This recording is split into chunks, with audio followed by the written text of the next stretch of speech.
مولایا صلی وسلم دائما ابدا علی حبیبک خیر الخلق کلہم۔ السلام علیکم، دین مبین میں خوش آمدید۔ ناظرین، مائیوں اور مہندی کی شرعی حیثیت کیا ہے؟ کیونکہ یہ رسوم ہمارے یہاں بہت ہی اہتمام کے ساتھ منائی جاتی ہیں۔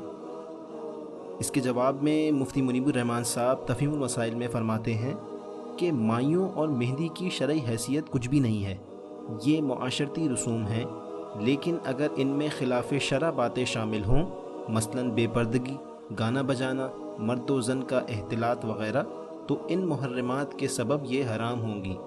شرعاً صرف نکاح ہے، یعنی مجلس میں گواہوں کی موجودگی میں، تاکہ اس کا اعلان ہو جائے، اور شرعی حجاب کے ساتھ باوقار انداز میں رخصتی ہے، اور شب زفاف کے بعد ولیمہ سنت ہے، باقی سب خرافات ہیں۔